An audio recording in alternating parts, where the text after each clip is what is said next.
ஆனா அது ஊர்ல இருக்கிற எல்லாருமே ஆட்டுக்கறி இருக்குதுன்றான்.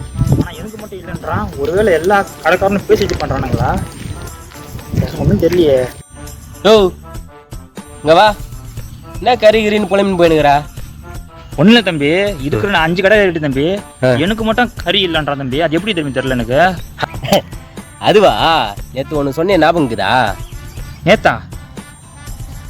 ஃபிளாஷ்பேக். என்னடா படிக்கிற? லட்சமா கட்டி உன்னை படிக்க வைக்கிறேன்டா. அந்த மிஸ் என்ன கூப்பிட்டு காரி துப்புதுடா மூஞ்சி மேலேயே. நீ மட்டும் ஒழுங்கா படிக்கலன்னு வச்சுக்கோ. அதை பாத்தியா, அந்த ஆள் மாதிரி சட்டை இல்லாமல் ஆடுதான் வைக்கணும். ஒழுங்கா வீட்டுக்கு வா, உனக்கு இருக்குது. End of flashback. ஆமா சொன்னேன். அதுக்கும் இதுக்கும் என்ன சம்பந்தம்? சம்பந்தம் இருக்குடா. நேற்று உன் பிள்ளைக்காரங்கிட்ட என்ன சொல்லணும் போன? ஆடு மாடு மேய்க்கிறதுனா அவ்வளோ கேவலமா போச்சா? படிச்சுட்டுனாக்கா 2 கொம்பு மலிக்குதா?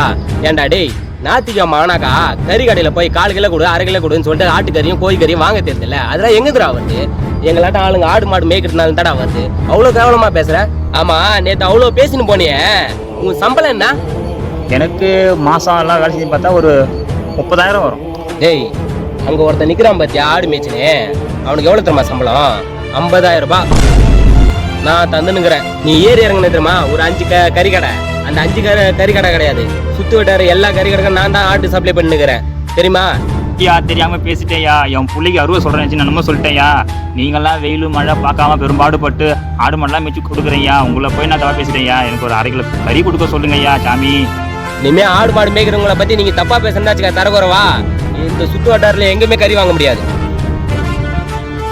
ஹலோ பாய், அந்த தம்பி வருவாப்ல, கறி கொடுத்து விடுங்க. பேசுறேன் சரி போ. ரொம்ப நன்றி ஐயா. இனிமே யாரை பத்தியும் தப்பா பேச மாட்டேன். வரேன் ஐயா.